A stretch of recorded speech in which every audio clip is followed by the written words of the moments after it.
championship. And hello again, everybody. I'm Tim Brandt. These two clubs had two classic matchups in the regular season.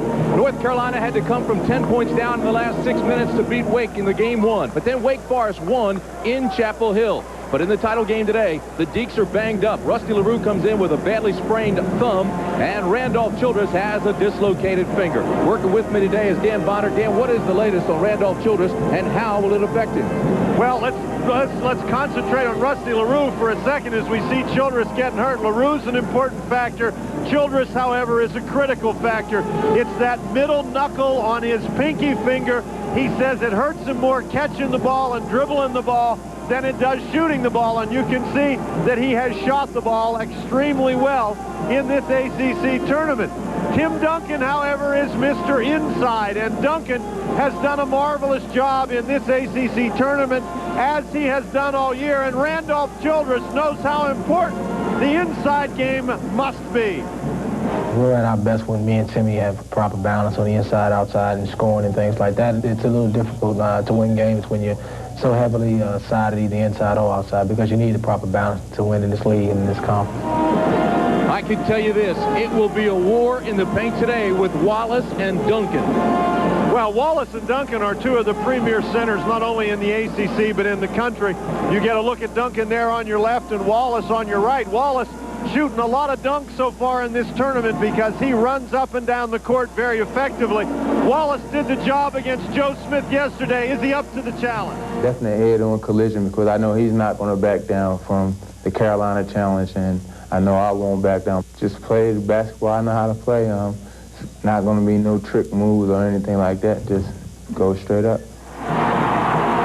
Tim Duncan has played very well against Rasheed Wallace, but Tim, I tell you what, Rasheed went out there and established himself yesterday against Joe Smith. I expect him to come out here today and play well. Dan, it has been a long, long time since the Demon Deacons have been to this final game. The last time Wake Forest was in the championship game was 1978. Carl Tacey's Deacons, led by Rod Griffin, who had 25 points. But it was Jim Spanarkel and the Duke Blue Devils who wore the crown. That was 17 years ago. Today, Wake Forest will battle for the right to be called ACC champions. We'll be back. Atlanta's Coach Conference Basketball of the Raycom and Jefferson Pilot Sports Network will continue after these messages from your ACC station.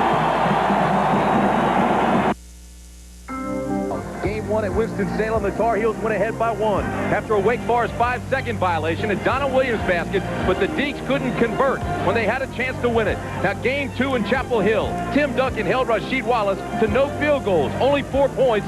Duncan finished with 25 points in that ball game. Couple of great matchups today. When you talk about Stackhouse, you talk about Childress, and inside, Dan, you've got the big guys, Wallace and Duncan.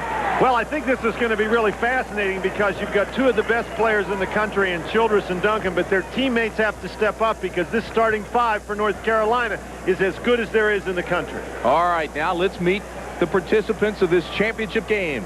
Here is our PA announcer, Larry Dunlap. Good afternoon, and welcome to Greensboro and the Greensboro Coliseum for the championship game of the 42nd Atlantic Coast Conference Basketball Tournament. Today's final features the University of North Carolina Tar Heels and the Demon Deacons of Wake Forest University. The starters for North Carolina. At forward, a 6'6" sophomore from Kinston, North Carolina, number 42, Jerry Stackhouse. At forward, a 6'4" junior from Beaver Falls, Pennsylvania, number 24, Dante Calabria. The Tar Heels center, a 6'10" sophomore from Philadelphia, Pennsylvania, number 30, Rasheed Wallace.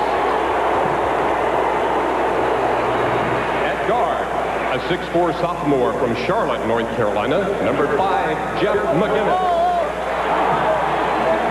And at guard, a 6'3" senior from Garner, North Carolina, number 21, Donald Williams. Dean Smith coaches the Tar Heels. And now the starters for Wake Forest. At forward, a 6'6" senior from Clinton, North Carolina, number 34, Travis Banks.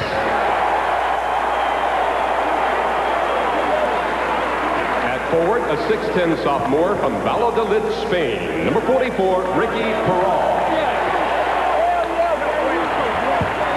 At center for Wake Forest, a 6'10" sophomore from St. Croix, the Virgin Islands, number 21, Tim Duncan. Guard, a 6'1" freshman from Cuthbert, Georgia, number 25, Jerry Braswell. And at guard, a 6'2" senior from Clinton, Maryland, number 22, Randolph Childress. Wake Forest is coached by Dave Odom. 4th ranked North Carolina, 7th ranked Wake Forest. We'll be back after this message from Bud Light. Randolph Childress, who we assume will play a major role in this game this afternoon. And Jerry Stackhouse of North Carolina. These two schools first met way back in 1911. You see those numbers, and the Deke won only once between 1983 and 1992. But they can play with Carolina now. The officials, Dick Paparo, Frank Scagliotta, and Rick Hartzell. And it'll be Wake Forest ball to start things off. There's a look at the officials. Dick Paparo in his 8th championship game. Frank Scagliotta has been there 4 times. And Rick Hartzell officiating his first championship game in the Atlantic Coast Conference. Man-to-man defense to start things off for North Carolina. This is Randolph Childress. It'll be Jeff McGinnis who will check him first. Inside they go to Duncan. Spin move on the baseline, and it's blocked out by Stackhouse. Great help defense by Stackhouse. Will be looked to do that all afternoon. Wake Forest also starts in a man defense. Here's Wallace with the turnaround. Tim, early in the game, both teams have gotten help on the first possession, which has gone inside to the other team's big guy. The help has been there, and I think that's going to be necessary. Randolph Childress, nothing but iron. McGinnis will push it the other way. Numbers aren't there. This is Calabria on the left elbow.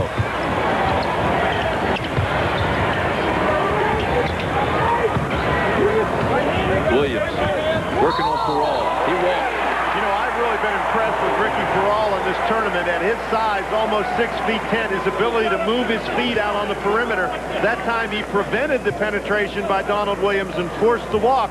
That young man has had a very, very good tournament. That's the first turnover for North Carolina. The Tar Heels had 14 turnovers yesterday.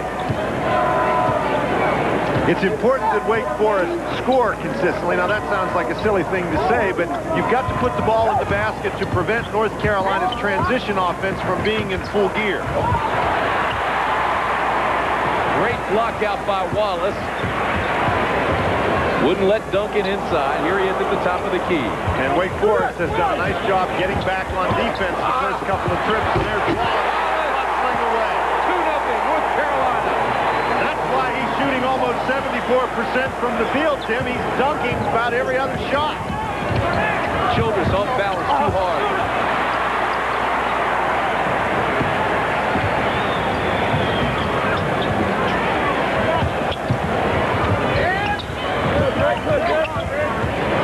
Calabria takes it in deep, gets it to Stackhouse, and it's 4-0 North Carolina.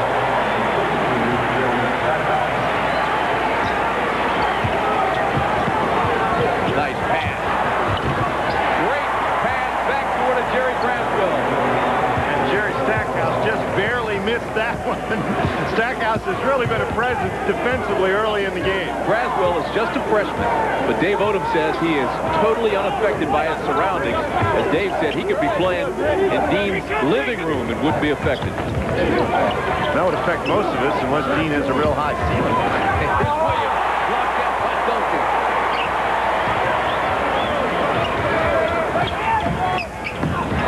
Turnover number 2 for the Tar Heels. Tim, Wake Forest is a solid defensive ball club.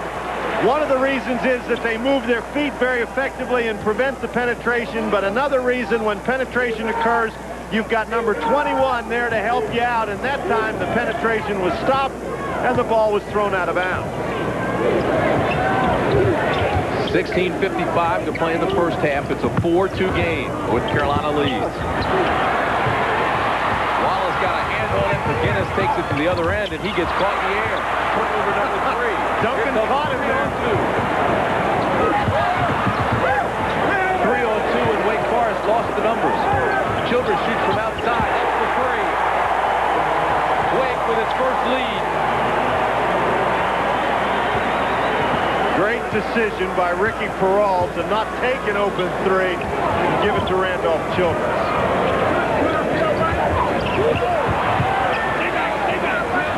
An inside matchup, Duncan and Wallace is going to be critical.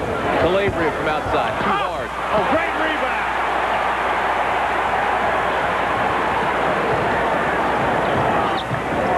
Deeks by 1. Childress is fouled by McGinnis. For McGinnis, that's his first. And the first team foul against North Carolina. It's 5-4. Wake with 16 minutes to play in the first half of the championship game from Greensboro. Last Saturday ball, the ACC championship game in overtime. And at the Big East, well, look at that score. Here it's 5-4. Wake Forest leading by 1. 16 minutes to play in the first half. North Carolina zones coming out of the timeout. Got to watch for the trap in this situation. Of course, if Wake can break out of the trap, they've got some three-point shooters in the ball game. Can get an easy look. Down in the corner to Braswell. That's good for 3 more. Good ball movement by Wake Forest. Braswell with 5 points early. We talked about other guys having to step up to compete against this North Carolina squad, and Braswell filling the bill early. Interesting, Dan, because Braswell had not had a great tournament. Rutland's gotten a lot more playing time than has Braswell, but he's got 5 early. McGinnis with the crossover, the jumper, and the short. Great block out by Braswell. And he comes down with the rebound. How about the freshman coming up big here early? Well, he did 2 very solid things right there. Now he's going to rise up for another 3. But he blocked out and he prevented McGinnis from getting by. Calabria takes it down. And Braswell knocked it off his leg. Braswell has been in the center of this game since it started. We've played 5 minutes here in Greensboro, and Carolina has 5 turnovers already. Well, the key for Wake Forest is to start cashing those turnovers in, Tim. They've only got a 4-point lead in spite of those 4 turnovers.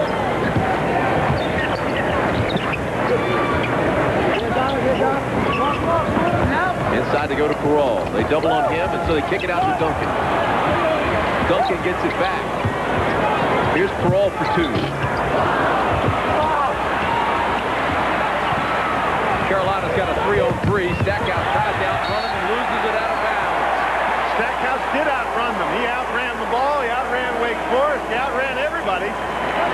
My heavens, did he explode down the court. Jerry, you got to take the ball with you, buddy. Jerry Stackhouse is a takeover type guy, and if you let him feel it, he'll take it. Then look out. Randolph Childress goes out of the ball game. Dave Odom wants to chat with him. Have not noticed Randolph having any problems with that finger early in the game. Here's Banks. Tim, early in this game, the Demon Deacons not showing very good patience on their shot selection. But they've been strong on the boards. Wake has scored 8 straight points as Carolina can't get it to go down either. 8-4 Deeks. 2 freshman guards in now for the Demon Deacons, Braswell and Rutland. And Childress getting back up off the bench. He's going to come right back in the ball game. That might have been just a check. Randolph, how do you feel, has the finger. Boom. All right, it's great to get back in. Here's Rutland, off balance, tough shot. Big rebound by Banks. And the jump hook gets the roll. Scooter Banks is a powerful young man inside, working over Jerry Stackhouse, that time on the board.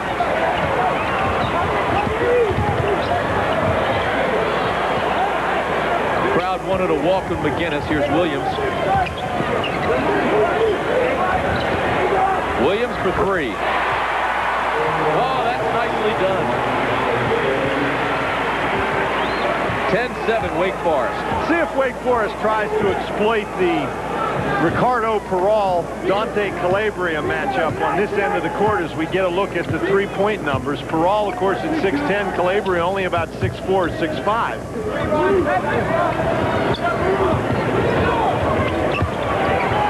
Down low to Duncan. The follow's no good. The foul is on Wallace. That'll be his first. Duncan made sort of a little double clutch move there that got Rasheed Wallace to move into him and commit the foul. Shammond Williams checks in along with Landry, and Sullivan also comes in for Carolina. Williams and Wallace stay in. Rusty LaRue comes in. He has a sore thumb. And Randolph Childress checks back in for Wake Forest, and he's playing, as we've told you, with that dislocated baby finger. Coming up at halftime, stay tuned for the Continental Airlines Fast Takes contest. And it's brought to you by Continental, the official airline of the ACC. Duncan makes them both. 12.5 to play in his first half of the championship game. Tim Brandt, Dan Bonner with you at the Greensboro Coliseum. Williams running one-hander. He has 5 points.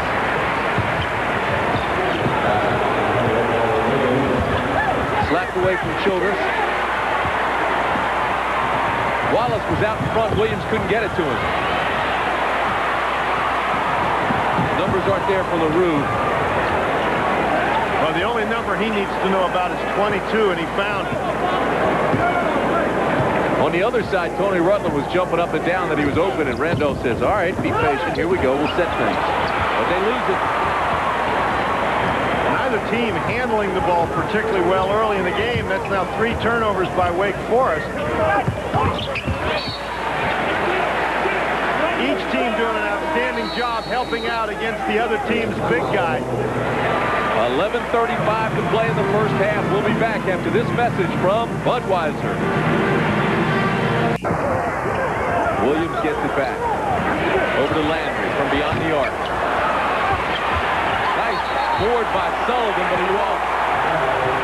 Turnover number 7 for Carolina. This is just a good, powerful rebound by Sullivan. Dean Smith claiming that he maintained that pivot foot. You can see him. You can see his read his lips.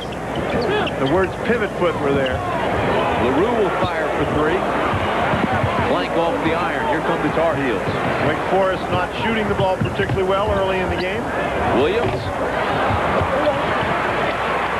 Boy, the team's really going hard at one another. Haven't had a lot of offensive production, but it's not for lack of effort. Nice fake by LaRue. Can't get the shot to go, though.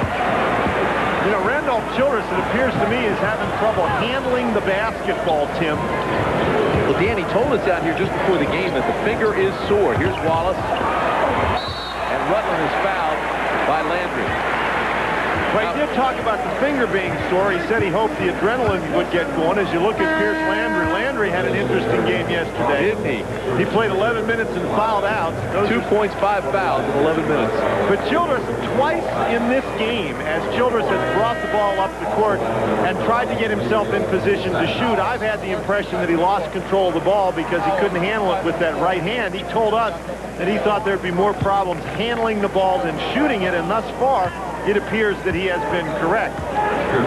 What a record he's had. 4 straight NCAAs. Comes up big in the biggest games.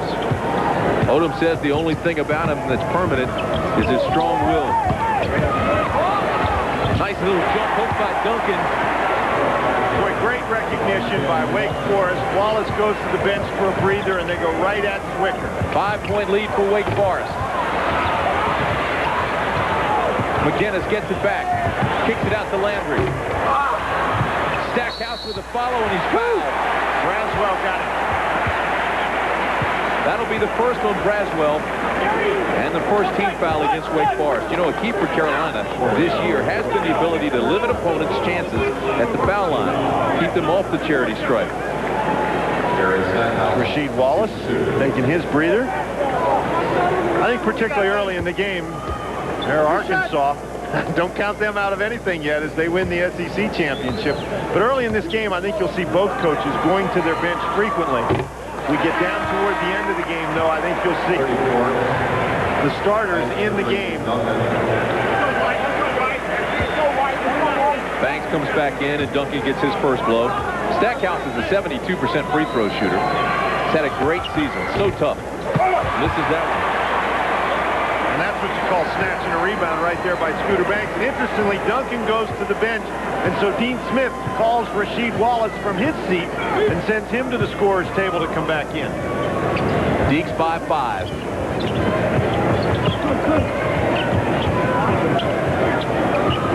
Banks on Zwicker.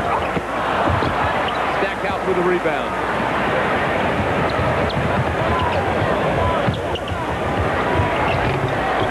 Rolls it in. Oh, what a great story he is. Former walk-on, stepped in when Calabria was hurt. He's a Phi Beta Kappa, and he's really come up big this year for Dean Smith.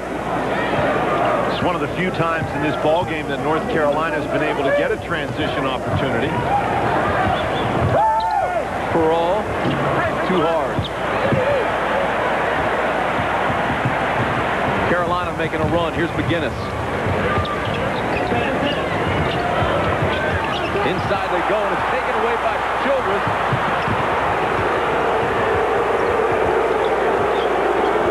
Eight turnovers now for the Tar Heels. Tim, he just lost it on the dribble again, and he shakes his hand. He's really having a tough time handling the ball. And he throws it away.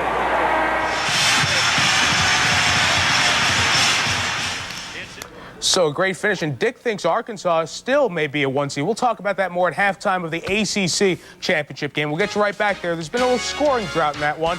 Wake Forest has a 5-point lead. Get you right back out to the ACC after this. In the Big East, that is the correct score. Villanova led by 1 at the half. They've exploded in the first 5 minutes, up 17 at the Garden. Back to the ACC and Mike Patrick. All right, thanks, Mike. We have 8 minutes, 28 seconds to go. First half, Wake Forest leading North Carolina 14-11. A little sloppy so far. The Tar Heels have turned it over 8 times, and the Deacons really haven't been able to take advantage of it. Wallace back in the game after a rest. So is Duncan. Duncan picks up the foul. That's his first. Let's update you on what's happened so far in this game for the ACC tournament title. As we said, it's been a little sloppy early.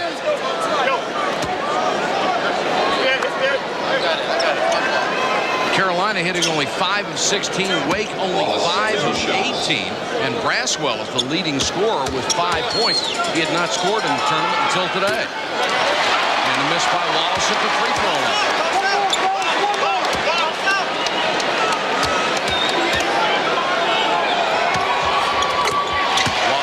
The second one, 14-12. The lead cut to 2. Childress has only had a couple of shots. He made one, a 3.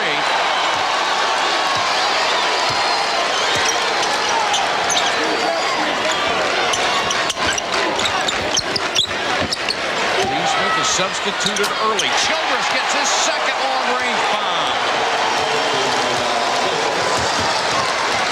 76 points in 3 games and counting.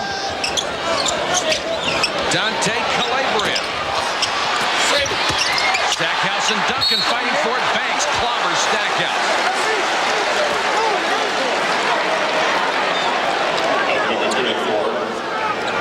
Well, you take a look at Randolph Childress here, working well without the ball. And as we've seen all weekend, all he needs is a slither of room, and he'll make you pay. Got a great release. Very rarely does it touch iron. And look at the numbers that he has produced in this tournament. Almost doubled his season's average, up in assists about 60%. And he's even shooting better. Stackhouse spins one in. Average averaging 19.3 games a game for the season. Had 19 in the semifinal, but he's had 9.5 rebounds a game.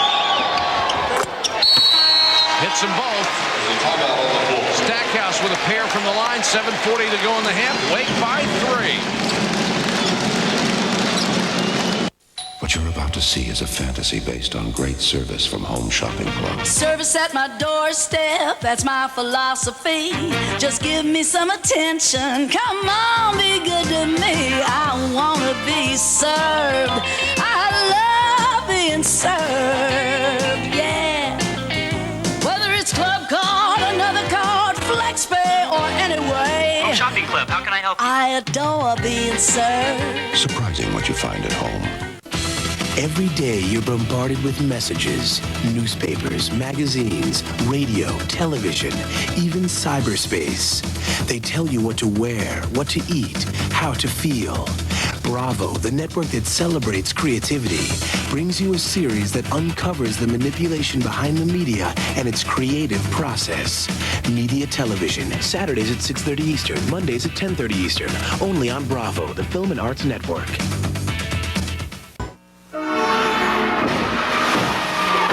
Car accidents can happen anytime, and they happen that fast. Trouble is, if you drive after drinking, you can't react that fast. I've handled enough claims to know that designated drivers save lives. They drive and don't drink. Accidents happen, but drinking and driving, that's an accident waiting to happen. Be a good neighbor. Be a designated driver.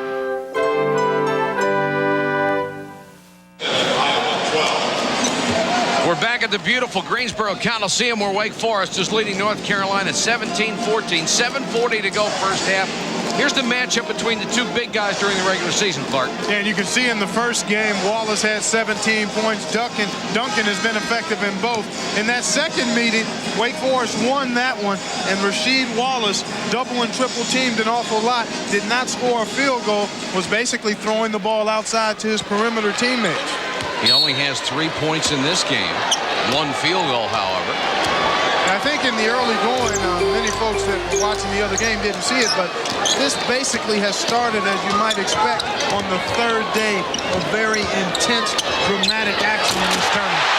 Lob from Childress to Travis Banks, and he slams it down. Banks has 4, and the lead is at 5. I talked to Scooter. I said, you've got a tough matchup with Stackhouse. What do you do with him defensively? He said, I've got to try to make him go baseline, keep him out of the middle of the floor. And Banks, until this game, had been a non-factor offensively in this tournament. Wallace against Duncan. A lot of contact, no whistle. Wallace yelling for the foul. He doesn't get it. Calabria hits the 3. And now Wallace turns around and says something to Travis Banks. Wallace did an excellent job yesterday of just hooping. Never said anything to the officials or to the other team and posted his career-high 33 points. You would hope he'd learn from that. There's the double team on Duncan. Kicks it back outside to Rutland. Missed the shot. Banks tries to keep it alive, and Banks will get the foul. That's 2 on Scooter Banks.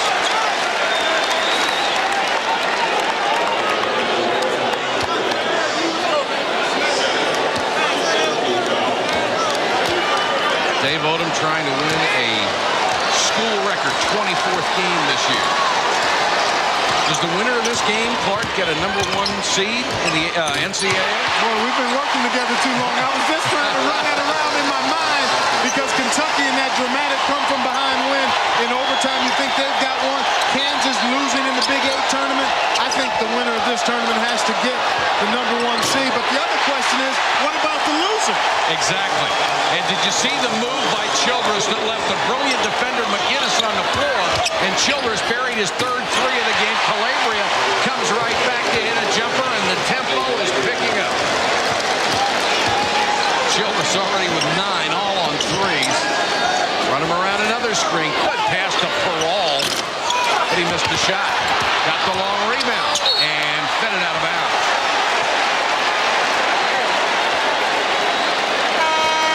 Childress. Nice little cross. Oh, my. What a crossover there. Did you see that? Get me. Oh, man. Little salt in the wound there. Fall down, son. I'll give you a chance to get up. Oh, are you Now, kidding? see, if you were on the playground, that's what you call breaking a guy's ankle. Oh. When you put a move on him like that. And then he busted his chops. Right. Williams drains one, and North Carolina goes back in the lead. Oh, we've got some guys who can do some remarkable things out here. Childress not getting a lot of offensive help right now. Well, you think the fellas knew we were away and decided to turn it up when we got most of our audience? They didn't play this well while you were watching the ACC. Childress has hit 4 straight. Timing is everything. 82 points in 3 games. McGinnis, nice move down the lane.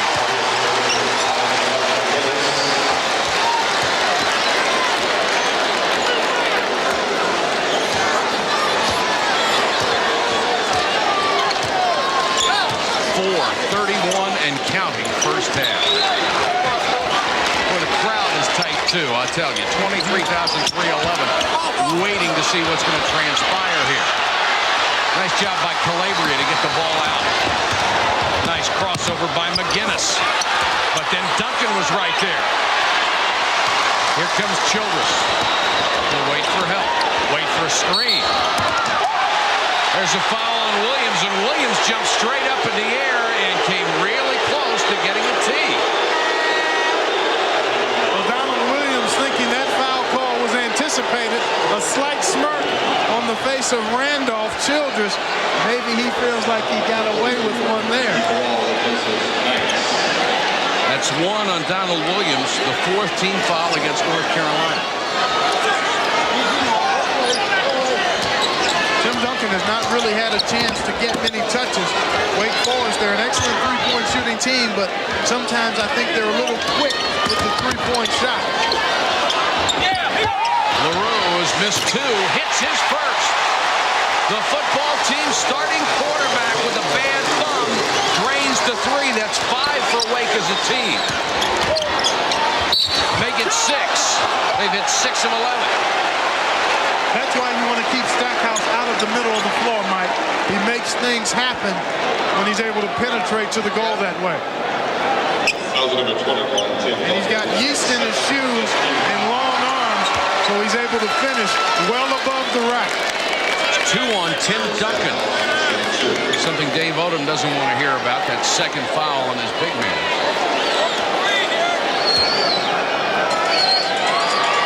Stackhouse gets a pair, hits the first. Jerry has 5 points today. 3 out of 5 free throws. One of the most versatile players in all of college basketball, has extended his shooting range. Had a career-high 14 boards yesterday. Defends, steals, he does it all. Named Sports Illustrated's National Player of the Year as a sophomore. We are tied at 28 in the ACC title game. The Family Channel Blimp with us this weekend on its 1995 nationwide tour, incorporating flybys at major fairs, festivals, and sporting events like this one across the country. Been with us since Thursday. Glad to have the Family Channel Blimp here. And even from the Blimp, they've seen quite a tournament, haven't they? Oh, it has been fabulous. You look at some of the bullet points. Childress 82 and counting. The record for most points in the tournament, 106. Junior Burrow was fabulous for Virginia. And you see the three-point shooting, what a difference it makes in terms of winning or losing. 3-point shooting tonight. Wake, 6 of 11. Childress has 4 of those. So that takes his total to 18 for the tournament. Breaking his own tournament record. He broke it halfway through yesterday's game. The one thing there you take a look at the 3 stalwarts, all sophomores for North Carolina. But the other thing you like about Randolph is his leadership qualities, Mike. I mean, he says something to his team, and it's like E.F. Hutton. I mean, all of those guys perk up and pay attention. Go back to the first game and what he said to his teammates. Childress, 5 of 6 from downtown. He just told the world, I'm going to rain three-pointers all day long. Yeah, but he did in that timeout when they were down 18 against Duke on Friday. Him and Dave Odom shared the podium, and both were hollering and going bananas, and Childress was the guy who seemed to get his team going. Stackhouse drains it. The quote I heard was, help me or I'll do it myself. Exactly. You're exactly right. I want this lead chopped in half at the very minimum, and we're going to figure out a way to do it. And he's going against McGinnis, who's just a tremendous defender. Duncan couldn't hit the jump hook over Wallace.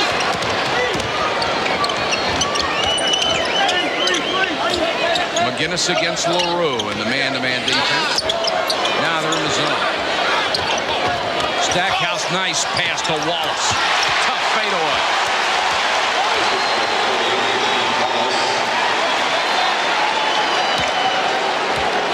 Childress talking to Tony Rutland as they come up, trying to tell him where he wants him to be. With 2:15 to go in the half, Carolina leads by 1. The number 4 and number 7 teams in the country. Childress. Whoa. After 5 out of 6, he airs one. Carolina fans get on him, but their heart isn't in it. Stackhouse, nice turnaround, but that may have been blocked by Perrault. Great play by Wallace. They get it back outside in the 3 for McGinnis.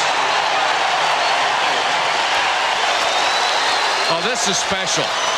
It has been all weekend, Mike. 35-31. North Carolina now on a 7-0 run as their shooting starts to heat up. Against the North Carolina zone.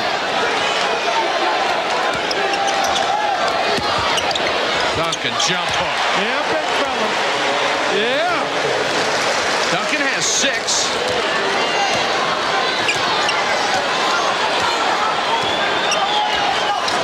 Mixing defenses, Mike. We see Wake.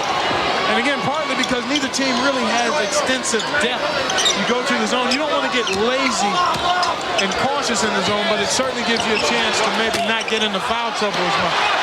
Williams over LaRue. Offensive rebound to Wallace. Calabria. Bucket, and it counts.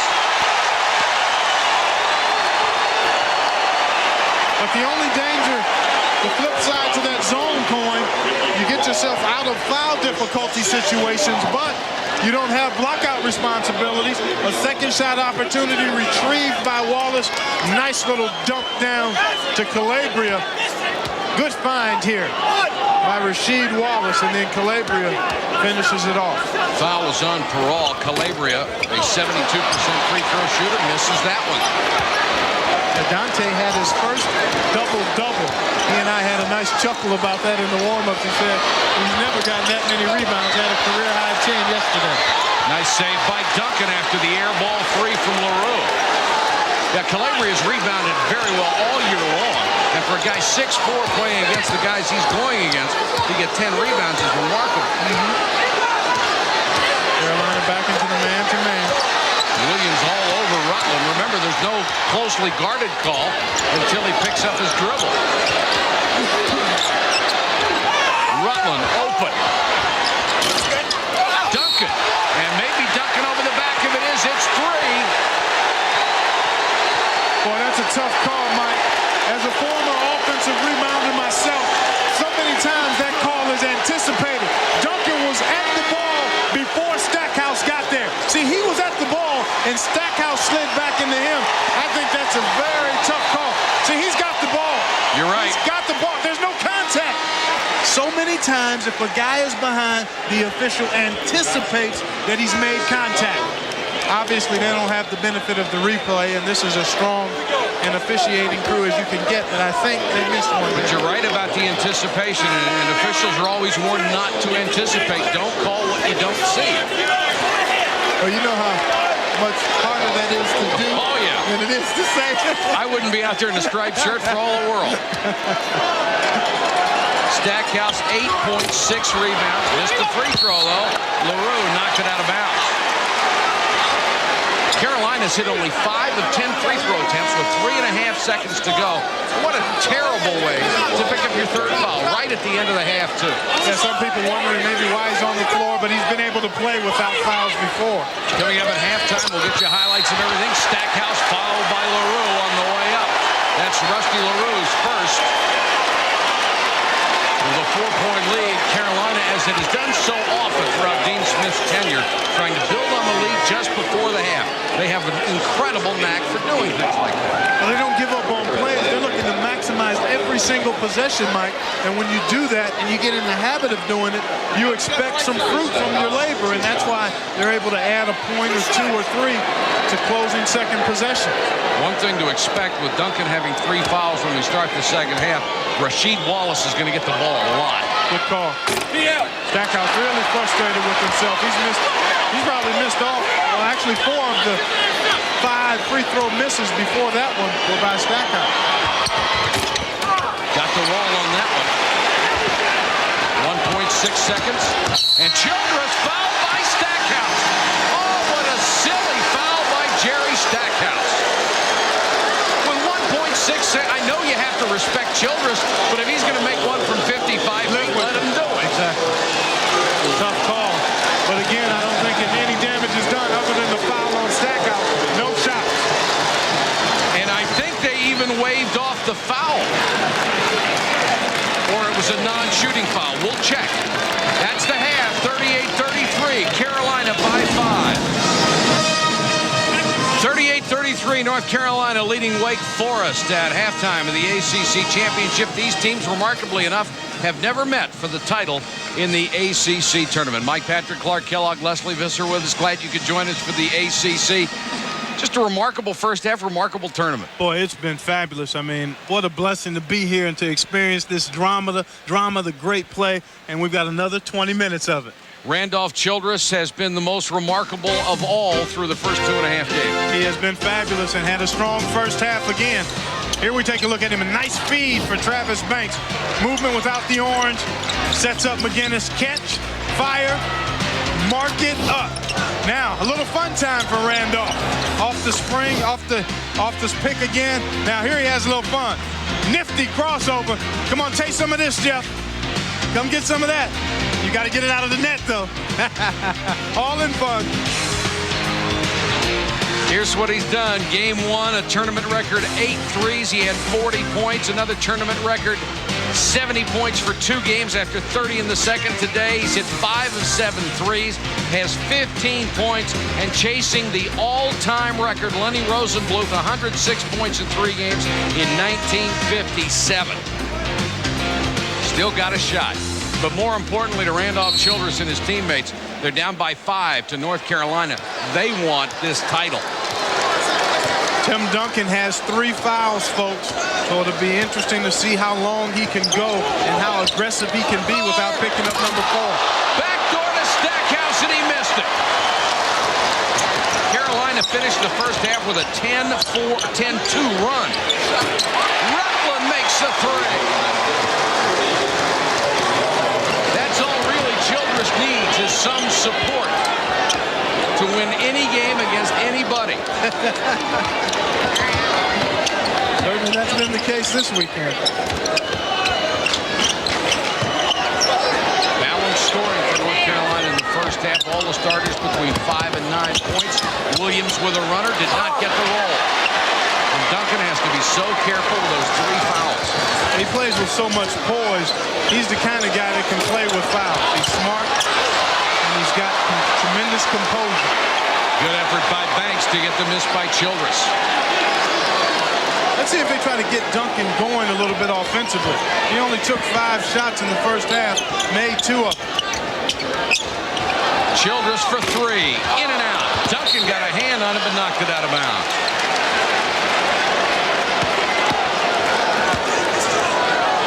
First half stats, Carolina shooting over 50%. Wake not very good from short range, but the threes, they made up for it. 7 out of 14. Got slammed on the boards. Very fortunate to be down only 5 at the break.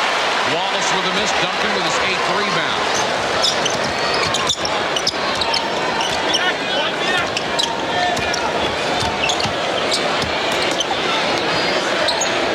Well, Duncan's all alone inside.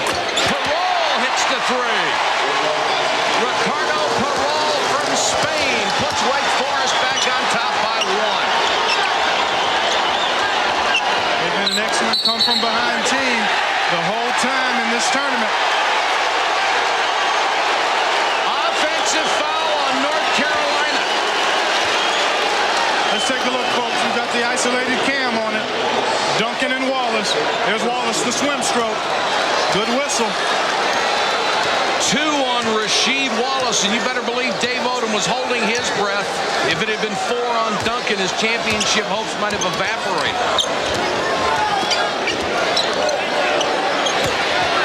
The double on Duncan, he's got to get it out, and does to Rutland, wide open, passed on the shot, then drops it for Duncan and scores. Is that sweet basketball? Yes, it is. 41-38 the Deacons. Wake on an 8-0 run. It's been that kind of game. Good switch there by Rutland and Childress. They just switched back. McGinnis, nice drive against Rutland. No basket, offensive foul.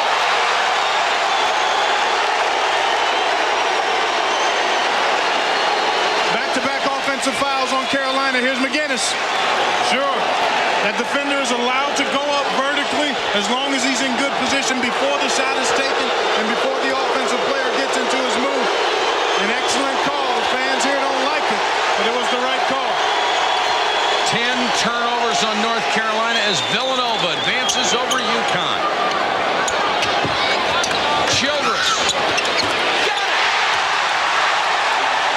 He has hit 6 3-point shots. Holy cow. Stackhouse, nice feed to Wallace. Beautiful pass by Jerry Stackhouse. That stops an 11-0 run. Good pass into Banks, but he missed the shot. Got the tip out to McGinnis. 2-on-1.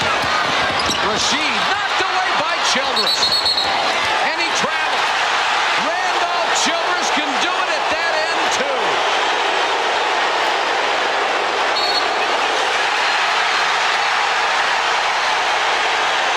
And a technical foul on Dean Smith.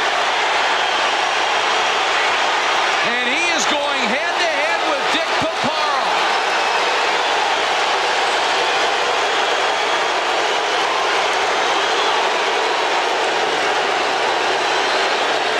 Childress will go to the line to shoot the technical, and apparently it was called on assistant coach Phil Ford. That's what we're told from the scorer's table. Well, you don't see Phil react that emotionally very often either. It's an excellent assistant coach. That whole crew is solid. Yes, they are. Guthridge and Hanners. Bill Guthridge has been there 28 years as Dean Smith's assistant. Here's a huge break for Wake Forest as they go up 46-40. They've come from behind in every game in this tournament. They got an 18-point deficit to where they led at the half against Duke, down 8, I think, yesterday to Virginia, and came back to win. Duncan from long range, too strong. Calabria with a rebound. A lot of times, a technical foul call on your team will fire them up. Calabria for 3. Short. Banks tips it to Duncan. Calabria, the number 2 3-point shooter in the country, better than 54%. Childress got caught up in the air for one of the few times with no place to go. Williams had a foot on the line, spins out. Calabria, good hustle. Wallace working hard against Duncan. Boy, are they going after each other. Williams with a runner, his favorite spot in the world. That is his most patented shot. That little one-bounce runner, and he's mastered that over his career. He must make 95% of those. Rutland with a 3. Rutland's hit 2. He has 6 points, and it's 49-42 Wake. Boy, this young fella has had a solid tournament, Mike. 17 points in the 2 prior games, mostly on 3s. Lean in by Rasheed Wallace. That's when it's got to go. I mean, Duncan has to be careful, so why not try to exploit that situation? The only problem is sometimes you get a little too focused on attacking a guy with fouls, but within the scheme of your offense, I think that's one of your first looks. Throw it in there to Rasheed, or at least give him a look inside. Duncan with his own rebound and scores. Sometimes you get the breaks. The ball kicks out a little far for the people who the position, and you get it. Duncan already with a double-double, 10 boards and 10 points. Nice catch by Stackhouse. Great hands. Boy, Jerry Stackhouse plays a lot bigger than 6'6". Well, again, he's got the flubberized shoes, and he's got the long arms, Mike. I mean, he really elevates. Childress fouled by Wallace, who went down hard. Childress did a great job dribbling out of the double team, and Rasheed will pick up his third foul, but more importantly, he pancaked on the floor. And Childress goes over to see if he's all right. Come on, take time out.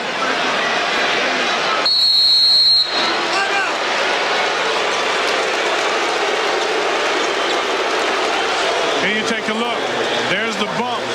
Let's see what happens there. They get tied up, and the way Rasheed Wallace fell, he may have actually bumped his hip. 14:07 to go in the ACC title game. It's a 5-point Wake lead.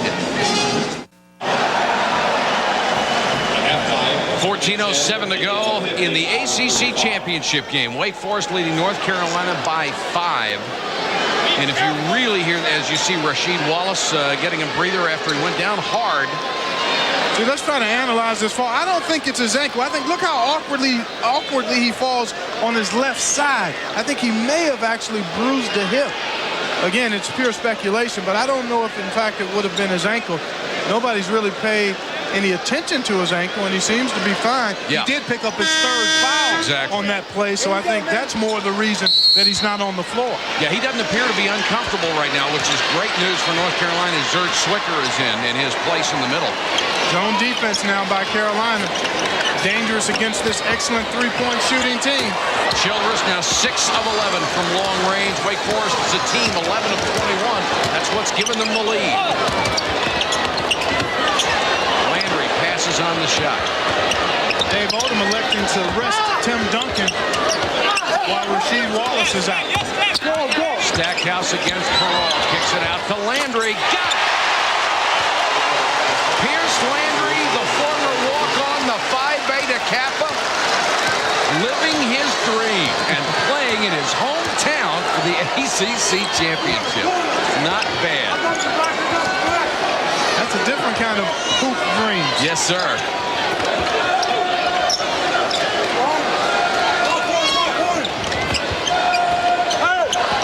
Rutland out of the corner. Zwicker with a rebound. See, Wake Forest becomes an all-perimeter team with not much size and interior presence with Duncan off the floor. Stackhouse challenging Perrault. We're tied at 51. And Dave Odom senses that. Tim Duncan at the scorer's table. Fans from both teams and even those who don't have a team on their feet in Greensboro. The frustration for Wake has been building since 1962, the last time they won one. Good cross-court pass. Nice head fake by Rutland. Missed the shot. Zwicker clears.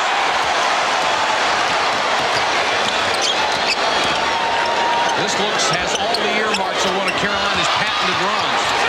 Rutland reached in, took it away. Perrault did not see Randolph Childress, who was ahead of the pack.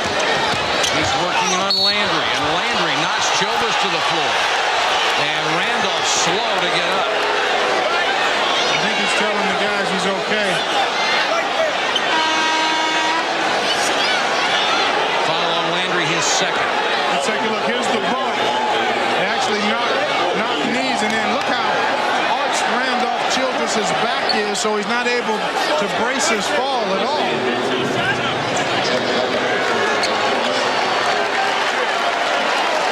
Randolph Childress now with 20 points, give him 90 through 3 games. That's correct.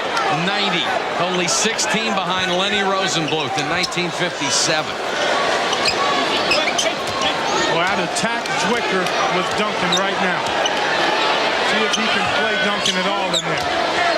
Carolina's committed 14 fouls in this half. Wake has not been called for a personal. That's another reason you try to throw it inside.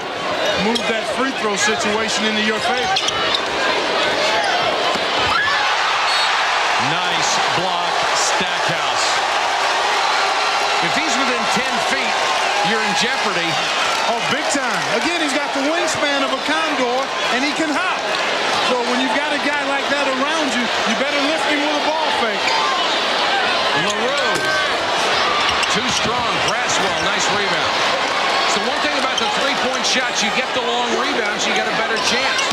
Duncan, triple team. Then wheels to the lane, and he's fouled. Boy, they really collapsed on him. Really bailed him out, too. They really did. They were like linen a dryer that time around Tim Duncan. Take a look at this, folks. 1, 2, 3 blue shirts. And Duncan does a nice job to split that double and triple team. And the foul was on Sullivan.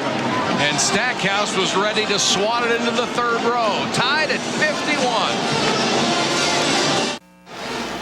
The tournament spirits elevate, players soar, intensity reigns. For many, a second chance. For most, a final chance.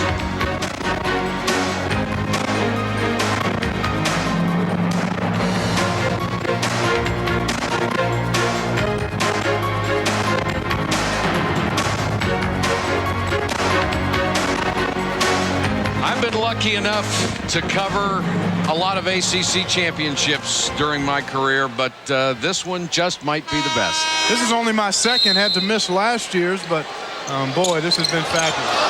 Inbounds to Peral, couldn't handle it for the easy two. Childress, nice pass to Banks, lost it. Duncan, blocked, goaltending. Wake Forest has missed their last 5 3-point shots, Mike. They don't have a team foul. North Carolina has 5. You've got to go to the basket. You must throw it inside. That could be very large as you go down the last 11 minutes of this game. Wake Forest, an 80% free throw shooting team. Wallace back in there. McGinnis, nice crossover. But he missed the shot. Wallace, offensive rebound, blocked by Duncan. What a play. And Dean Smith showed us about a 50-inch vertical jump on that. He wanted the foul. Childress lost it on the way up. Saved by Banks. Knocked away by Calabria. Out to Wake. Both guys with 3 fouls here. Rasheed, great offensive rebound and a better block. All orange. And doesn't tries to over. He's not trying to be spectacular. Not at all. He wants to keep the orange in play. LaRue had the 3 and passed on it. Well, I think Randolph has to throw it inside or penetrate off the dribble. He's excellent at drawing fouls. Wake has to look to take advantage of this foul situation. Banks inside the line, got it. Travis Banks puts Wake Forest up by 4.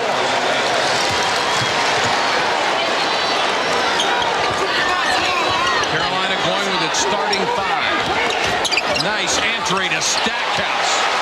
What a catch and finish. That was a low fastball. And when you're a good low post scorer, sometimes you have to catch bad passes. And that one had some spin on it when it got there, too, to help the angle. Under 10 minutes to go. North Carolina back to man now. Look at McGinnis really working on Childress. And Childress checking the official saying, I think he's got a hold of me pretty good here. Duncan gets it inside, leans in, basket won't go, but he's fouled. That's the 6th team foul against Carolina. It's Calabria picking up his first. There you see the numbers on the big fellas, both now with 3 fouls. Duncan already with his 19th double-double on the year. And Rasheed has been solid in the minutes he's been on the floor as well. Duncan misses the first free throw. Indiana having its way with Iowa. Early second half. I still think Iowa's in. And Indiana too. I do too. Dick Vitale is talking 7 teams. I'd say 6, but I wouldn't be surprised if there were 7 from the Big Ten. I'll be glad when it's over so we don't have to speculate anymore. Stackhouse. 56-55 Carolina. Jerry Stackhouse Childress having a sensational afternoon, 18 points. And all he does is play. I mean, he brings such intensity and focus to the floor every game. LaRue for three. Calabria with a rebound. 6 boards for Dante Calabria. Williams! Donald Williams is one of those guys who can sense blood in an injured team. Oh, no question about it. He is so timely when he looks to shoot that three-point shot. And he's best shooting it off the dribble in transition. 59-55. Carolina has scored 8 in a row. Banks throws it away. Williams.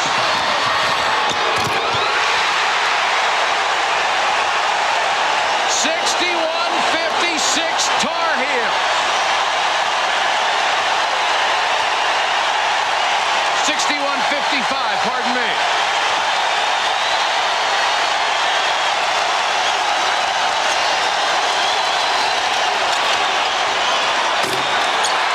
Childress can't hit the three. Too much jump shooting, Mike.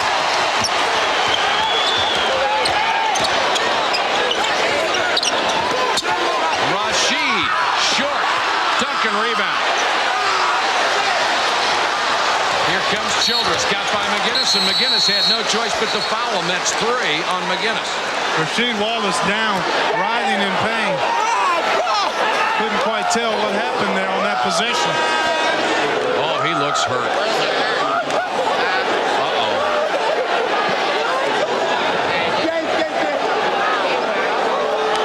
This is a tragic scene here with a great player like Rasheed Wallace who went down on that play.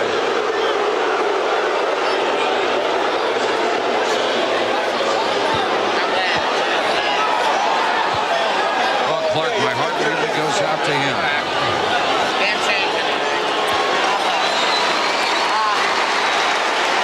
Still difficult to tell what part of his leg he hurt. Exactly. One thing we know for sure, he's in tremendous pain. We'll look at it from the high angle here, folks. And wow, man. He comes down awkwardly. Looks like the left ankle just kind of buckled. Yeah. He may have hit the side of Duncan's foot. It looks like that left ankle just kind of buckled as he came down. But that looked like a good no call as far as a foul. Yeah, anytime there's an injury, people automatically assume a foul's been committed, and that's not always the case.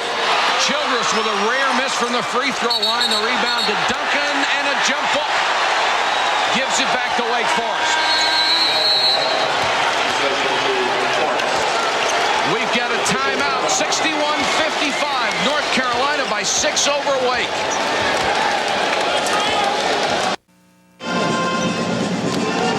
In a seesaw battle, North Carolina has regained the lead over Wake Forest, 61-55, 7:38 to go in the championship game.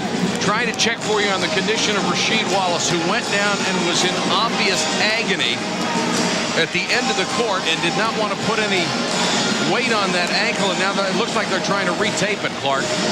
Let's go to Leslie Visser. Leslie? Mike, it is a terrifically bad sprain. The team doctors say they do not know if he will return. He seems very upset about it. He's getting it iced right now, but they do not know. Leslie, I've never seen anyone who was helped off the court like that come back in the same day in any sport. Yeah, it would really be surprising if he was able to get back out on the court. And that could be a huge break, obviously, for Wake Forest. Well, already North Carolina with 17 fouls. Childress misses the three. Duncan with a rebound. Childress tries it too. Missed that. Duncan got his hand on it, but Carolina comes out with it. Donald Williams. I know Wake Forest is a pretty good shooting team from the perimeter. Randolph has been on fire, but when you have 0 team fouls and the other team has 7, and you've got a guy like Duncan, you've got to figure out a way to try to attack inside. Stackhouse, who has carried the load today with a miss. Duncan with a rebound. 17 for Duncan. He'll take a perimeter shot and make it. Maybe not what you had in mind. Not exactly, but it was a good possession. It wasn't another three-point look without probing and at least allowing Duncan to touch the ball. Carolina had outscored 10 in a row, and we have an official timeout as Stackhouse comes up limping. And Sullivan will come in.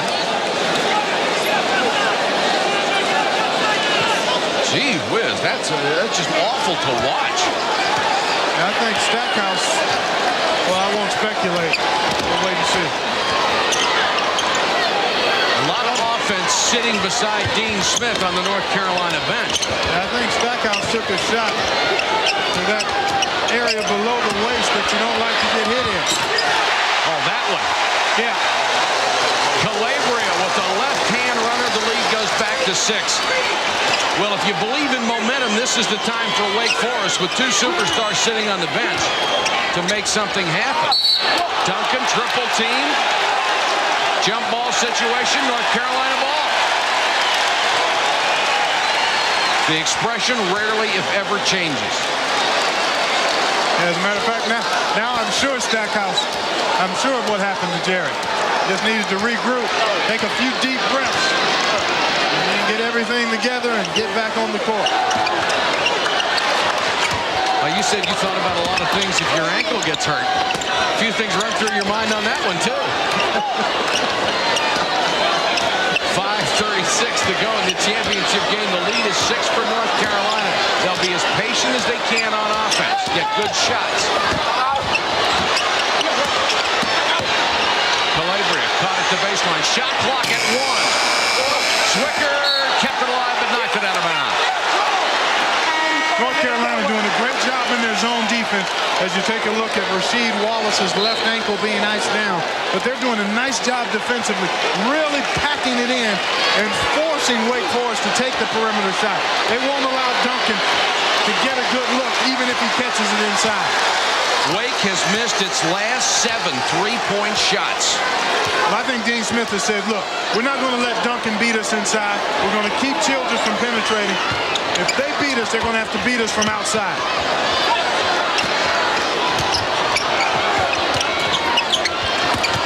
Duncan moves across the baseline past Zwicker. Oh, man. Too quick. By the time Zwicker knew what was happening, it was time to take the ball out. It was a blur. 16 points, 17 rebounds for the 18-year-old sophomore. The lead down to 4. Nice move by Stackhouse. Then he missed the shot. Zwicker called for the foul over the back. That's what Tim Duncan can do. Stackhouse wanted to flush that one, but Duncan's presence made him change his mind. Watch this move along the baseline. Bang! Oh. Forget about it. Turn and face, and then like a hiccup, get to the cup. Third. That's a tough one to cover. That is the 8th team foul against North Carolina. And as long as I've done ACC basketball, I've never seen this stat. There's 4:32 to go in the game. Wake Forest has not committed a foul. North Carolina has committed 8. 99% of the time, it's the other way around. Flipped over. Banks with big free throws. Gets the first. Only a 63% shooter. Dave Odom says he has improved every year, came in the best shape of his life. There's Pat Sullivan back in the ball game, still recovering from the neck surgery that he had in December. Here's your game synopsis right now. Rasheed Wallace, him being out means North Carolina really doesn't have an inside presence. The foul situation and perimeter shooting it'll determine the winner, Mike. We're tied at 63 as Rutland buries his 3rd 3 of the day.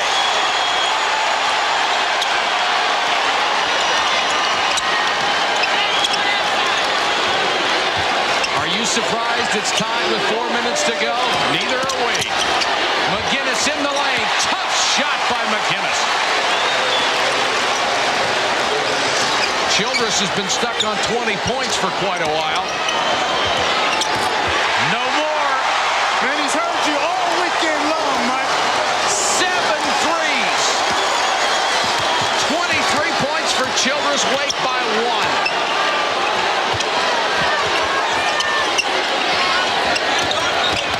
Nice move by Stackhouse, but Duncan got a piece of it. Bodies everywhere. Childress comes out with it. I tell you what, these officials are doing a marvelous job of letting these guys play basketball. Rutledge gets caught in the air, though. Banks with the follow in front of Calabria. The lead grows to 3. Dean Smith may feel his 13th ACC title slipping away. Wake with the momentum. Donald Williams to tie it. Didn't get the roll. Duncan with 18 boards. And he got most of them when Wallace was there. They continue to work on Rasheed Wallace's ankle. I can't imagine he could come back in this game. I agree with you. Rutland wide open from 16. Nearly knocked back in by Perot. Waits ball. The 3 by Childress. Holy cow!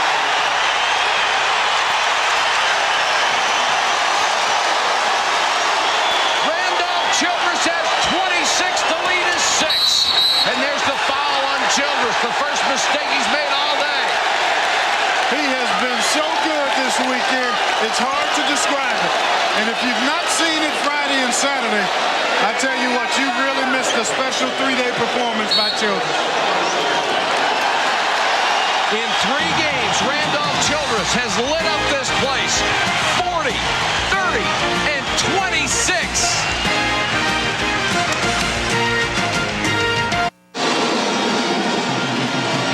In a game that is seesawed back and forth, Wake Forest has gained the momentum again. They lead by 6, 2:15 to go in the game. Our Nike storyline, North Carolina has had the advantage inside. Jerry Stackhouse has been wonderful, but Wake Forest with 14 3-point field goals, 8 of them by Randolph Childress. He has 26 points, 96 in the tournament. When Wallace left with that injury, Carolina was up by 6. Since then, it's been a 16-4 Wake Forest run, and I don't believe it because Rasheed Wallace has been retaped, put 2 socks on, and he's got the shoe back on. He may give it a go.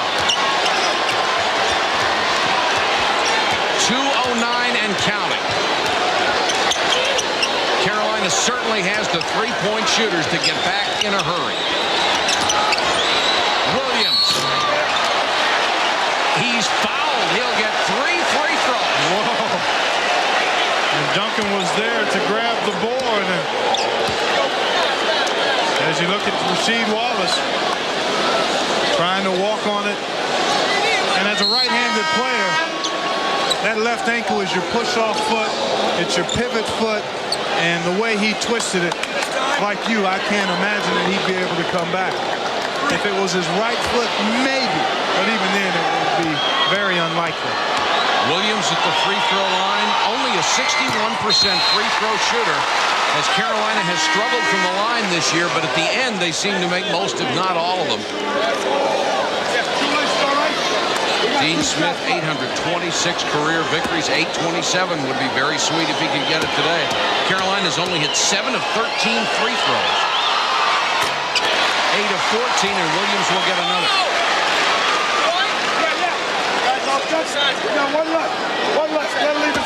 Don't try it.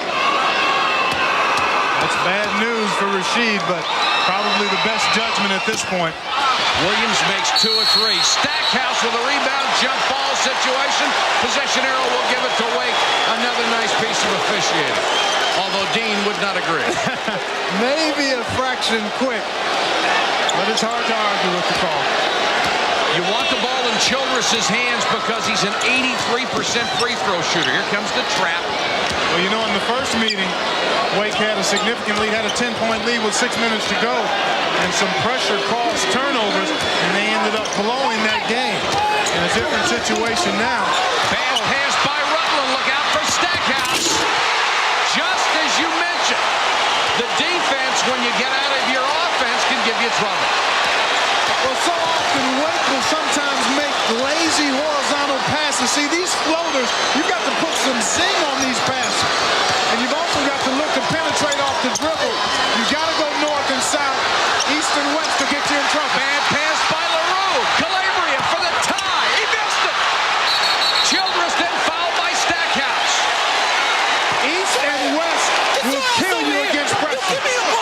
And they've done it twice 6 in a row, and then Carolina gets the opportunity to tie and miss the layup, then commit the foul on top of it.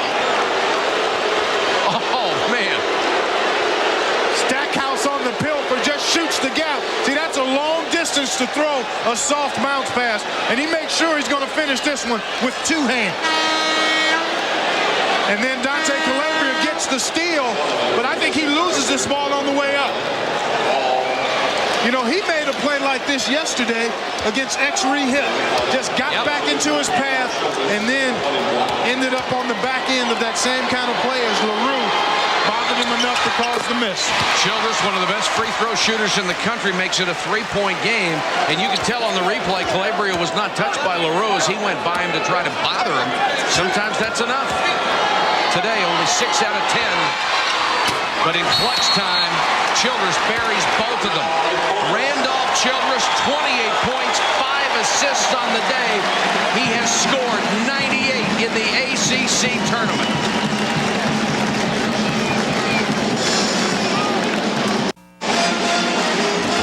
All right, thanks to the Family Channel blimp that's brought us all the aerial shots this weekend from the ACC tournament here in Greensboro. Thank you, gentlemen.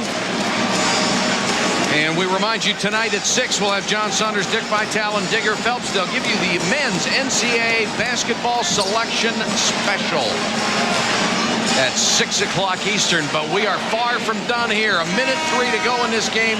Look at Randolph Childress. 40, 30, and 28. Tournament records all over the place. But more importantly, he's within 1 minute and 3 seconds of bringing Wake Forest its first championship in 33 years. And he's had some help. Duncan has 16 points, 19 boards, and 3 blocks in this one, 14 blocks in the tournament. Stackhouse, the lean in, and it looked like he was fouled by Banks. Good call out on the timeout. You want to try to score as quickly as possible, get it in Stackhouse's hands, and he penetrates and draws the foul and stops the clock. 3 on Banks with 52.5 seconds to go. And if you're not that familiar with ACC basketball, I would guess all the fans in this Coliseum have probably seen North Carolina come from behind about 1,000 times and win. And if you're wearing Wake Forest colors today, anybody in gold is holding his breath right now. And Stackhouse with the big miss. He struggled all day from the line. All day long. 10, even though he has 20 points and 8 rebounds.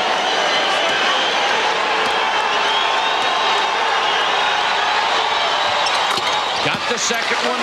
It is a 3-point game. Now, does Wake be aggressive with its offense, or do they try to kill the clock? They have to use good judgment. Keep it in Randolph's hands. Then you've got to take a shot here. Carolina is going to try to defend without fouling, then rebound, and hope that they're down no more than 3. 15 on the shot clock. This young fella's been on fire. They're going to try to keep it out of Randolph's hands. And they're doing a great job of it. Now they run him around the screen. LaRue with a fake 4 on the shot clock. Missed the 3. Calabria with a rebound. Carolina can tie with a 3. Now you wonder about a foul here. You wonder about fouling here because the only way they tied is with a 3. Stackhouse got it! Holy cow!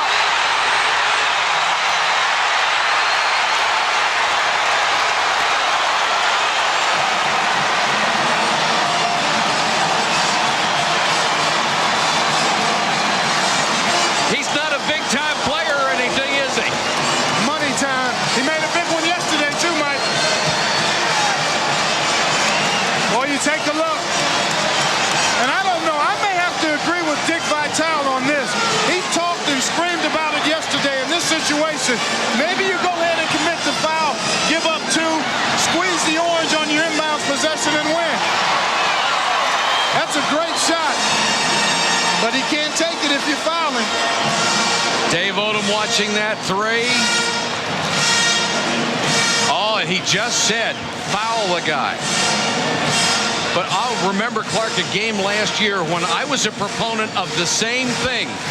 They went and fouled the guy. He made the first one, missed the second. They got the rebound, put it in, and won the game. And I thought it was a little silly. There's risk involved in every decision you make, so you just have to weigh them out and and say, what are you willing to do to give yourself the best chance to win? It's about personnel. It's about time and clock. So there are a number of circumstances. Now 4.5 seconds to go. That's longer than most people think. You probably will get a decent shot. You can.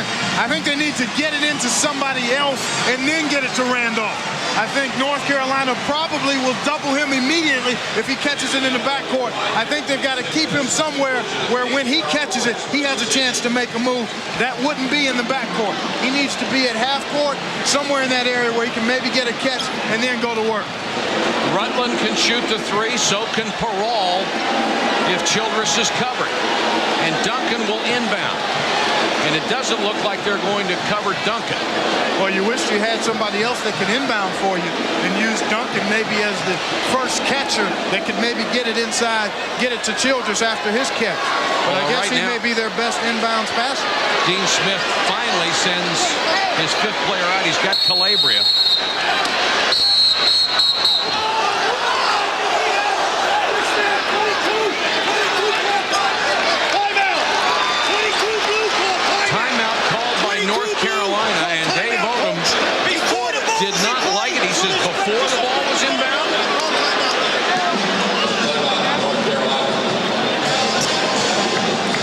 Smith obviously trying to find out something about what they were going to do on the inbounds play, and they could have gotten it to Childress the way he broke away from the double team. It looked like he was going to be open, but again, he was going to catch it in the backcourt, and you wonder if I don't know if he'd have time to get up a good shot. Anything across midcourt would be the way it's gone for him this weekend. Well, I'd love to see the rule where they have it in the NBA. If you call a timeout, you get inbounded at half court. So that would add a lot more drama. I mean, you could realistically get a good high percentage shot in this situation. Well, if you propose it, Dave Odom will vote for it right now. Oh, yeah. I know I could get one vote on it. Yeah, but Dean will have veto power, I think. 4.5 seconds left, tied at 73. These teams split the regular season. They are the top two ranked teams in the ACC. North Carolina number 4, Wake Forest number 7. They may be fighting for a number 1 seed in the NCAA tournament. The other would surely get a number 2 Yeah, I would think so. Yeah, that would have to be the way it would unfold. Both of these teams, I mean, by virtue of playing in this conference, they both played representative out-of-conference schedules. So clearly, they're no worse than 1 and 2 seeds. And then you think about Maryland, probably no worse than a number 2 seed, you would think. And then Virginia. Probably a 2 or 3 seed. There you see Rasheed Wallace. One of the most helpless feelings you can have. Childress with the ball in his hands. Knocked away. That's it. We go to overtime. More free basketball from the ACC in a moment.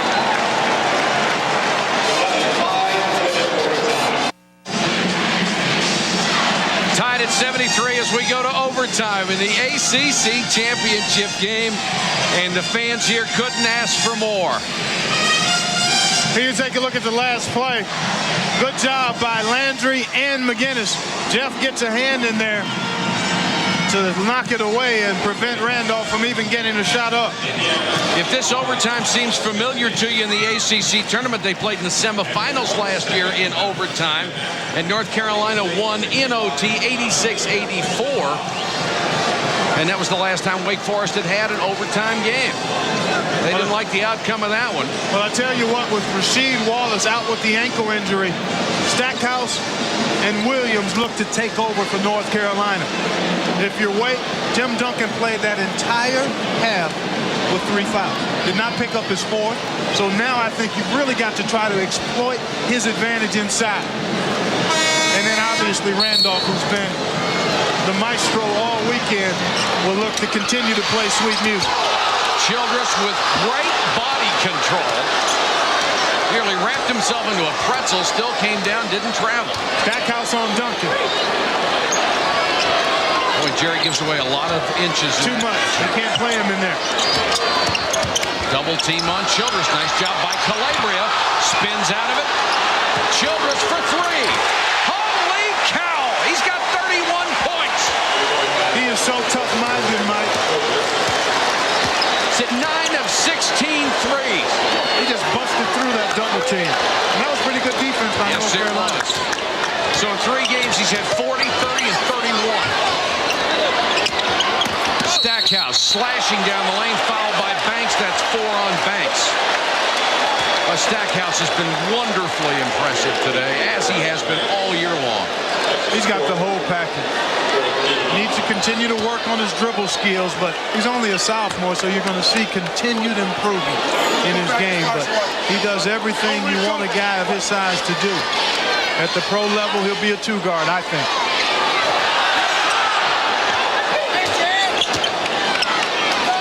Wake by 3, 4:09 to go in overtime.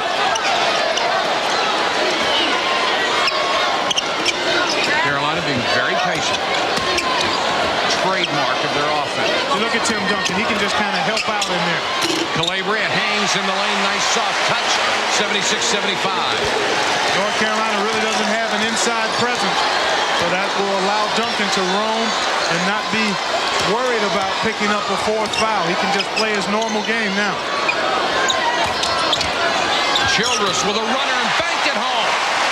Randolph has 35, putting on a performance for the ages. Another hoop and a new record to be established. Within 1 of Lenny Rosenblum. McGinnis with a runner. Excuse me, 33, so he still needs 3.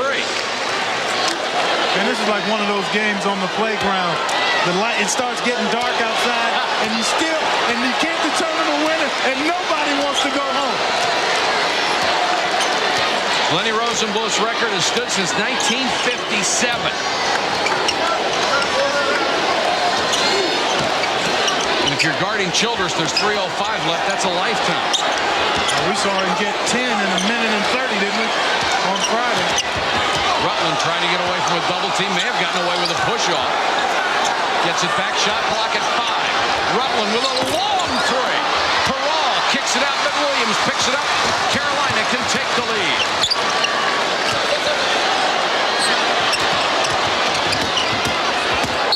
Calabria stepped out of bounds. Dante Calabria with a nice hesitation move at the baseline. Nearly got free for an easy layup. Timeout. 2:38 to go in overtime. Wake by 1. I don't know if there's any adrenaline left in this building. Oh, there's a little bit, but man, I tell you what, it has been so exhilarating all weekend long. Here you see him fighting through the double team, strong with the ball, and the amazing thing, he maintained the pivot foot. Then it was just simply a catch and fire. See, look at him. The eye of the tiger. Oh, man, he's done everything. Even a scowl for the ages. Rasheed Wallace.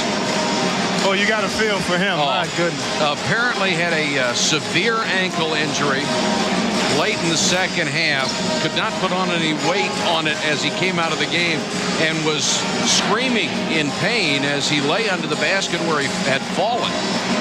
But he was giving it a go. He's still got the shoe on. They retaped it, put his socks back on, but it just looked like such a severe ankle injury, and the doctor was shaking his head at Rasheed like, we can't take the chance. We've got plenty of basketball left in this season. You have to take the long-term approach here, and obviously the adrenaline, the emotion of the moment would move Rasheed to want to get back out on the floor, but it's best that he not return, and you wonder how he's going to be able to get ready within a matter of a week or so for NCAA tournament play. I mean, if it's a very severe sprain, he could be much less than 100% in their first round game. And thinking beyond that, you don't want to take a chance on damaging a young man's career, and you know the doctors at programs like this aren't going to do that.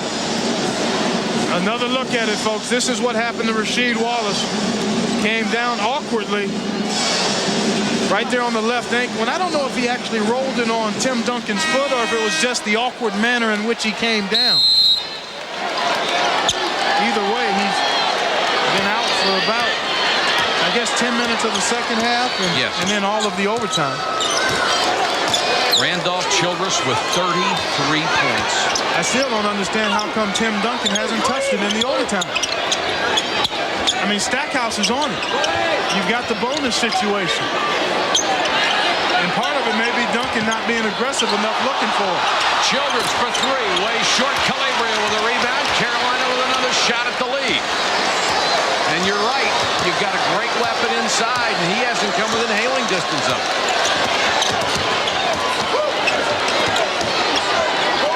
Under two.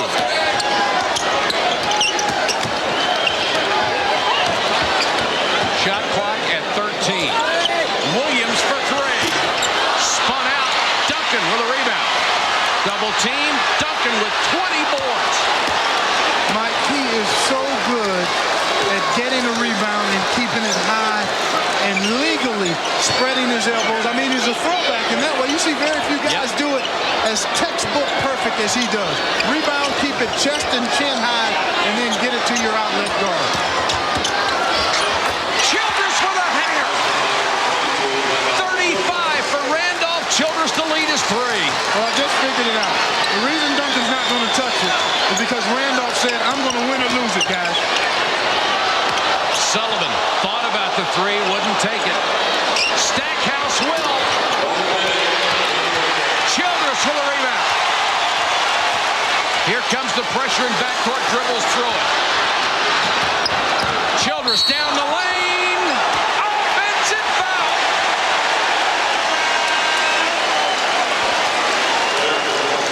Boy, it's an interesting dilemma as you look at Dave Odom. He's seen this guy win so many games for him. You can understand why he's allowing Childress to just go to it himself. Nice job by Sullivan to step in. But boy, I don't know. I guess I'm partial to the big fella. But what a show Childress has put on. Well, we make a good combination because I love the guard. That's why we're together. McInnes kicks it out to Landry Williams all alone for three. Fight for the rebound back to Williams so he can try it again. Got it. Tied at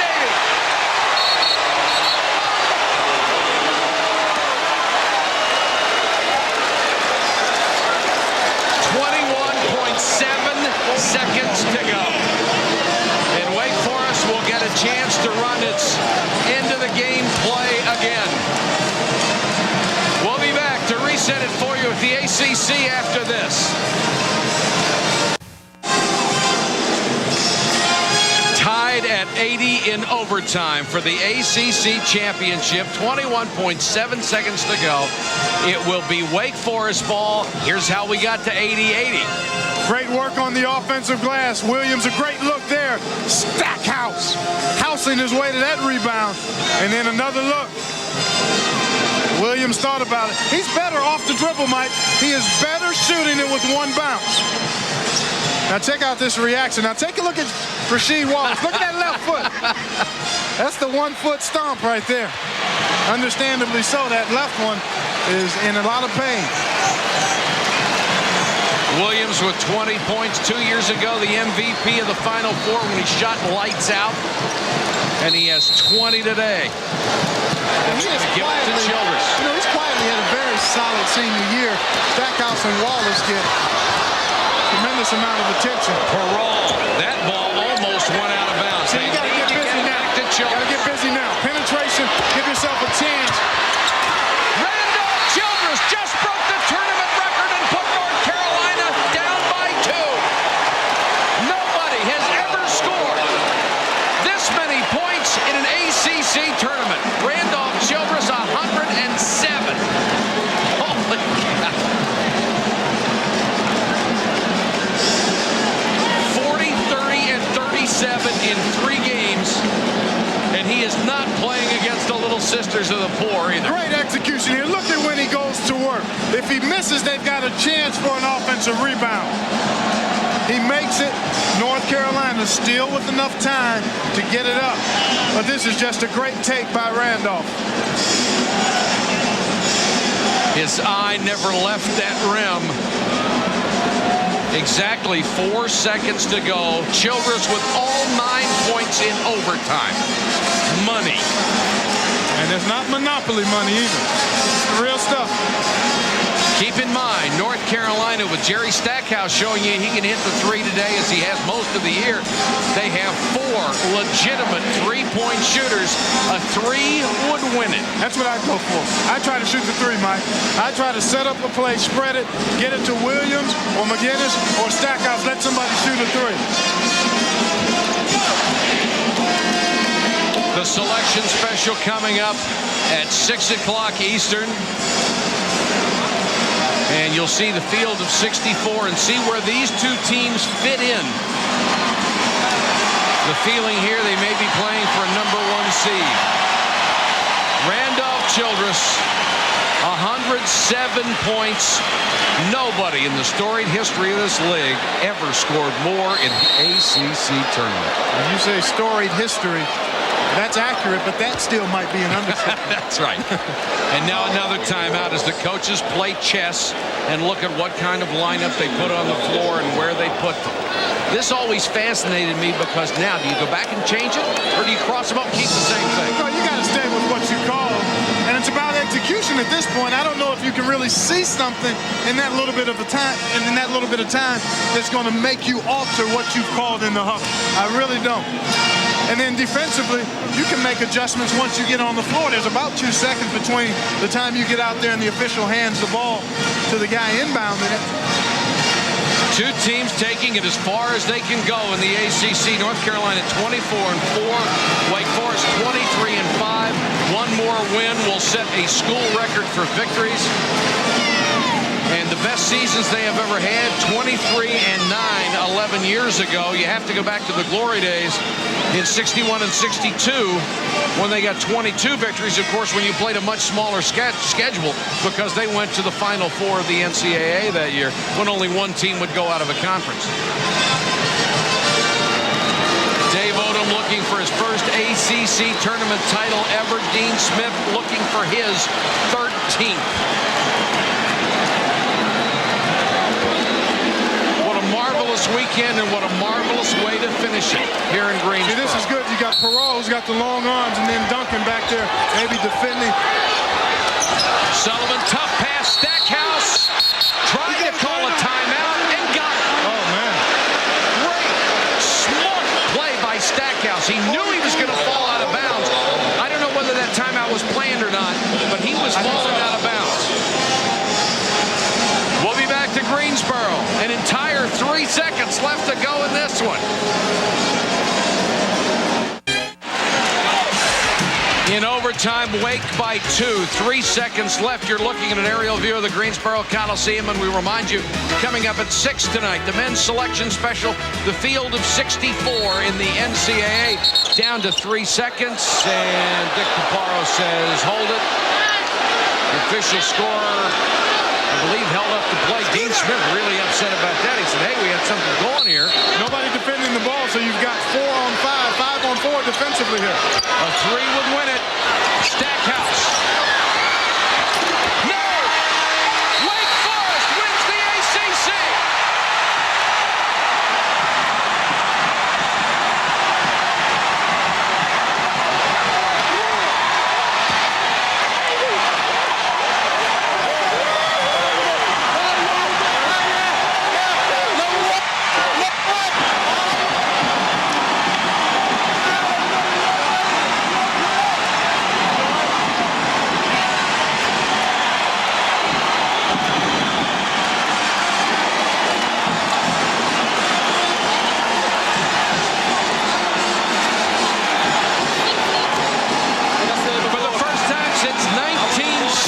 The Demon Deacons have won the Atlantic Coast Conference Tournament.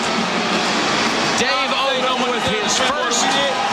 You may also be looking at one of the great performances all time in the history of college basketball. Not just this conference, not just this tournament. That kid scored 107 points in 3 games against some of the best teams in the country. Let's go to Leslie. Definition of unstoppable. Congratulations to your Randolph Childress. What about the overtime? You had all the points.